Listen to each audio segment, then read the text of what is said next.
Guys, स्वागत है, अभिनंदन है आप सभी का हमारे चैनल में। और आशा करता हूँ आप सभी लोग बहुत अच्छे होंगे। तो प्यारे बच्चों, आप सभी लोग हमारे वीडियो में अंत तक बने रहे, वीडियो को स्किप करके मत जाएं। और ये वीडियो आपके लिए बहुत महत्वपूर्ण होने वाली है, तो वीडियो को जरूर अंत तक देखें, स्किप करके मत जाएं। चलिए बच्चों, सबसे पहले हम क्या है कि प्राकृत संख्या के बारे में जान लेते हैं। प्राकृत संख्याएं कौन सी हैं? तो प्राकृत संख्याएं वह संख्याएं होती हैं जो एक से अनंत तक होती हैं, मतलब इन्हीं संख्याओं को मिलाने के बाद आगे नई संख्या बनती चली जाती है। तो एक से लेके अनंत तक की संख्या को हम प्राकृत संख्या कहते हैं। प्राकृत संख्याएं कौन सी होती हैं बच्चे, या प्राकृतिक संख्याएं कौन सी होती हैं? तो एक से लेके अनंत तक की जितनी संख्याएं होती हैं वो सारी प्राकृत संख्या कहलाती है, और इनको हम नेचुरल नंबर कहते हैं। प्राकृत संख्याएं क्या होती हैं? एक से लेके अनंत तक की संख्याओं को प्राकृत संख्या कहते हैं। अगर आपसे पूछा जाए कि प्राकृत क्या दो प्राकृत संख्या है, तो हाँ, दो है प्राकृत संख्या। और लेकिन दो प्राकृत के साथ साथ में और भी संख्या हो सकती है। लेकिन अगर ये पूछा जाए कि कुल प्राकृत संख्याएं कौन सी हैं, तो एक से लेके अनंत तक की जितनी संख्याएं होती हैं वो सारी संख्याएं प्राकृत संख्या होती है। अब दूसरा पॉइंट आता है बच्चों, पूर्ण संख्याएं, जिसको हम होल नंबर बोलते हैं। पूर्ण संख्या जिसको हम होल नंबर कहते हैं। तो होल नंबर्स या पूर्ण संख्याएं कौन सी होती हैं? तो जो प्राकृत संख्याएं हैं वही सारी संख्याएं होती हैं, लेकिन उसमें जीरो भी शामिल हो जाता है। कहने का मतलब ये हो गया कि 0, 1, 2, 3 और डैश डैश लास्ट में इन्फिनिटी वही चीज है। 0 लग जाएगा तो 0 लगने के बाद वो संख्या जो है पूर्ण संख्या बन जाती है। 0, 1, 2, 3, 4, 5, 6, 7, 8, 9। 9 के बाद आता है 10। अब 10 में क्या बनता है? 10 होता है 1 और 0। तो मतलब 1 के बाद 0 जुड़ गया, 10 होगा। 1 में एक साथ लिखेंगे तो 11 बनेगा। 1 और 2 12 बन जाता है। मतलब उसके आगे की संख्याएं एक एक जोड़ते जाओ तो बनती जाती है, या एक जोड़ने पर अगली संख्या बनती चली जाती है। 11 में 1 जोड़ दिया तो 12, दूसरा 2 अंक आ जाएगा। फिर 12 में 1 जोड़ा तो 13 बनेगा, तीसरा अंक आ जाता है। तो इस तरह से तो आपने क्या देखा, इनमें अंतर क्या होता है कि प्राकृतिक संख्या 1 से अनंत तक होती है, और पूर्ण संख्या जो होती है 0 से अनंत तक होती है। अब आती है बच्चों सम संख्या।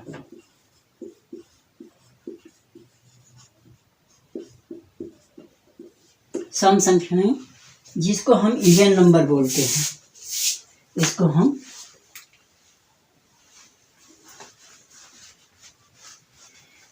इवन नंबर्स कहते हैं। इवन नंबर्स इवन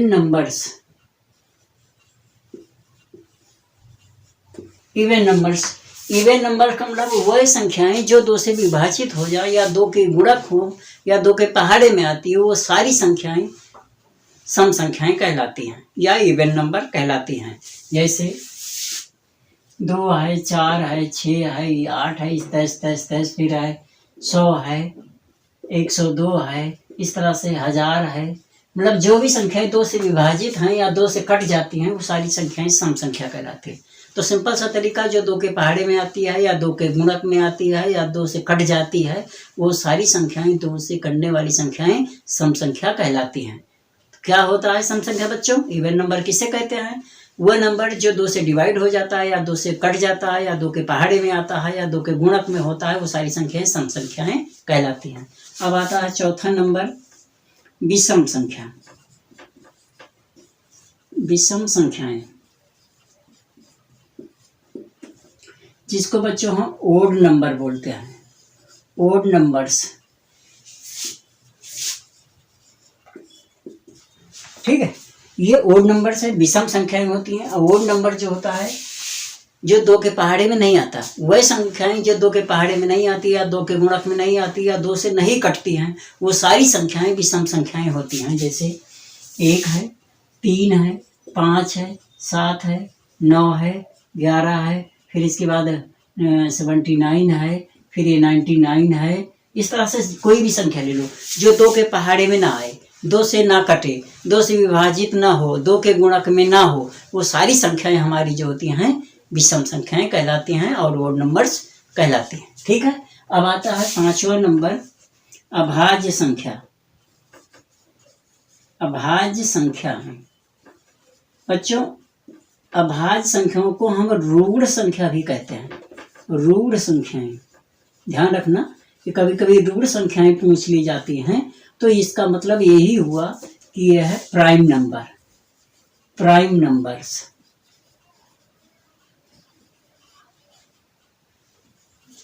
ठीक है, तो प्राइम नंबर्स क्या होता है कि जो संख्या केवल अपने आप से कटती है, किसी अदर संख्या से विभाजित नहीं होती है, मतलब केवल वो अपने आप ही भाजक है, वो खुद ही उसको भाग कर सकती है, इसके अलावा किसी संख्या से कटती नहीं है, वो सारी संख्याएं अभाज्य संख्या कहलाती हैं। और जैसे ये हो गया आपका 2 हो गया, 3 हो गया, 5 हो गया, 7 हो गया, 11 हो गया, 13 हो गया, 17 हो गया, 19 हो गया, 23 हो गया, 29 हो गया, इस तरह की संख्या।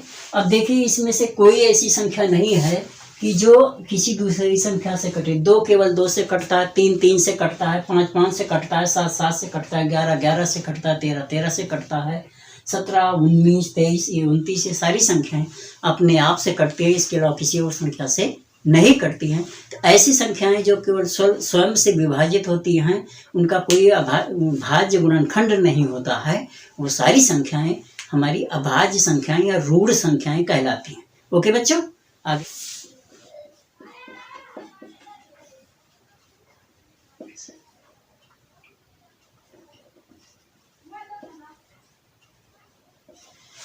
पूर्णांक या पूर्ण संख्याएं किसे कहते हैं बच्चों? पूर्णांक संख्याएं, पूर्ण संख्याएं। पूर्ण का मतलब आप अक्षर से आपको पता लगा, पूर्ण का मतलब पूरा होता है, कहने का मतलब न कम होता है न ज़्यादा होता है। तो जो ये संख्याएं धनात्मक भी होती है, ऋणात्मक भी होती है, पॉजिटिव भी होती है और निगेटिव भी होती है।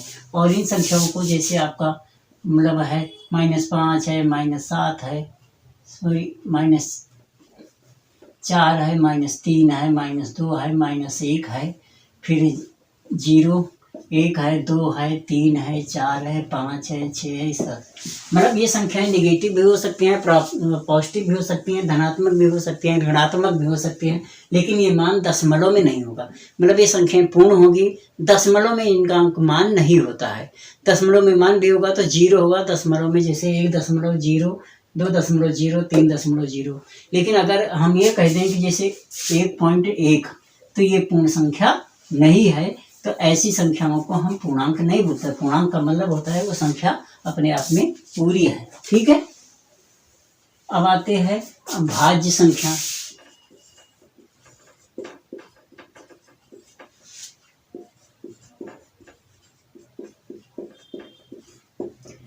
इनको कंपोजिट नंबर बोलते हैं, कंपोजिट नंबर्स।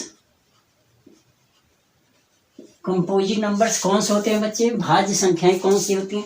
वे सारी संख्याएं जो किसी न किसी अन्य संख्याओं से कट जाती हैं, अदर संख्याओं से विभाजित हो जाती हैं, वो सारी संख्याएं भाज्य संख्याएं होती हैं। जैसे आपका 4 हो गया, उसके बाद 6 हो गया, 8 हो गया, 9 हो गया, 10 हो गया, 12 हो गया, 14 हो गया, 15 हो गया। उसके बाद आप ऐसे कोई भी संख्या ले लीजिए, दूसरी संख्या से कट जाते हैं। 4 2 से कटेगा, 6 2 3 से कटेगा, 8 2 4 से कटेगा, 9 3 से कटेगा, 10 2 5 से कटेगा, 6 2 3 6 से कट जाएगा 12, और 14 7 2 से कटेगा, 15 3 5 से कटेगा। तो इस तरह की कोई भी संख्याएं, जो भी संख्याएं किसी अन्य संख्याओं से कट जाती हैं, वो सारी भाज्य संख्याएं कहलाती हैं। ठीक है, अब आती है परिमेय संख्या।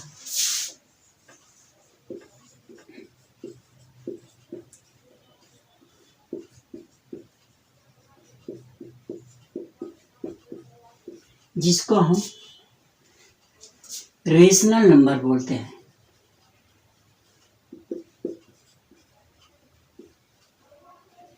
रेशनल नंबर, परिमेय का मतलब जो संख्या बटे में होती है। परिमेय संख्या को हम भिन्न संख्या भी कह सकते हैं। परिमेय संख्या, भिन्न संख्या, सारी संख्याएं एक ही जैसी होती हैं। जो संख्या बटे में होती है, जिसको हम अपान में P/Q के फॉर्म में लिखा जाता है, इसका फॉर्म जो होता है P/Q का होता है। ठीक है, और इस फॉर्म में जो होगा तो और Q is not equal to 0, मतलब Q का मान 0 नहीं होगा, P/Q के फॉर्म में होगा, वो परिमेय संख्याएं कहलाती हैं। और इनके लिए आपका क्या है कि जैसे 2/3 है, 1/3 है, 5/7 है, 9/11 है। ठीक, या 2.3 है, मतलब दशमलव की संख्या है, दशमलव को बटे में बदल जाता है, इसलिए दशमलव की संख्या भी परिमेय संख्या कहलाती है। ठीक है, अब आती है अपरिमेय संख्या। अपरिमेय संख्या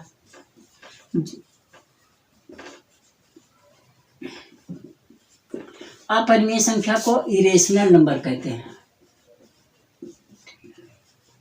इरेशनल नंबर्स। इरेशनल नंबर्स क्या होता है बच्चों?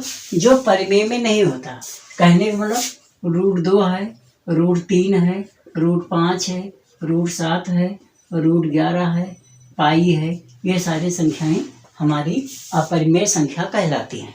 ठीक है, और जो संख्याओं को हम बटे में नहीं लिख सकते हैं, पूर्ण संख्या में नहीं लिख सकते। अब इसके बाद आता है 10वां नंबर, वास्तविक संख्या।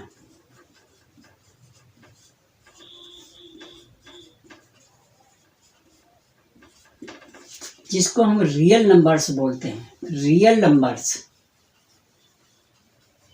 रियल नंबर्स हमारा क्या है? वास्तविक संख्याएं होती हैं। रियल्स नंबर और रियल्स नंबर को हम क्या कहते हैं बच्चों? दोनों का कॉम्बिनेशन होता है। रियल नंबर वास्तविक अपरिमेय संख्या और परिमेय संख्या का संग्रह होता है। मतलब 1/3 है, 2/5 है, 3/7 है, और √2 है, √5 है, और √7 है, और ये पाई है। मतलब ये सारी संख्या, इसमें वास्तविक मतलब जो है परिमेय संख्या भी है, अपरिमेय संख्या है, और इन दोनों संख्याओं को ही हम वास्तविक संख्या कहते हैं। अब इसके आगे आता है 11वां नंबर है दशमलव संख्या। दशमलव का मतलब जो संख्याएं दशमलव में लिखी होती हैं। दशमलव संख्याएं डेसिमल नंबर्स। Decimal numbers. अब 1.2, 3.5, 4.7, 6, 8.113, कोई भी संख्या ले लो, जो दशमलव में संख्या लिखी होती है वो हमारी संख्या दशमलव संख्या कहलाती है।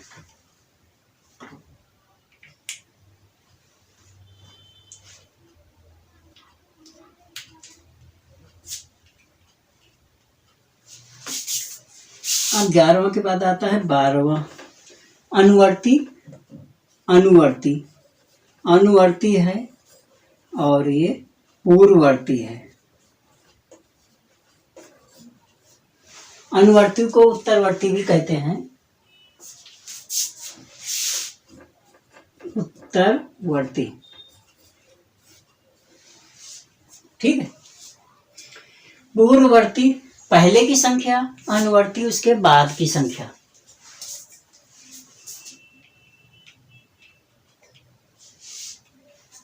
ठीक है, अनुवर्ती और पूर्ववर्ती, सक्सेसिव और प्रीडेसेसिव जो होता है उसी को हम अनुवर्ती और पूर्ववर्ती कहते हैं। सक्सेसर, जिससे जैसे आप सक्सेसर पढ़ते हैं, प्रीडेसेसर पढ़ते हैं, उसी तरह से ये हमारा अनुवर्ती पूर्ववर्ती है, वही सक्सेसिव और प्रीडेसेसिव होता है। इसमें क्या होता है कि उत्तरवर्ती में जिस संख्या का उत्तरवर्ती होगा उसके आगे एक जुड़ जाता है।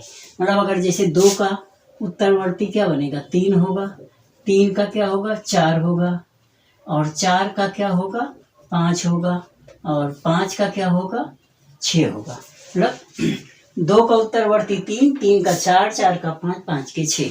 मतलब 2 में 1 जोड़ दो 3 आएगा, 3 में 1 जोड़ो 4 आएगा। 1 जोड़ने पर आगे की जो संख्या मिलती है। ठीक है, और पूर्ववर्ती का मतलब होता है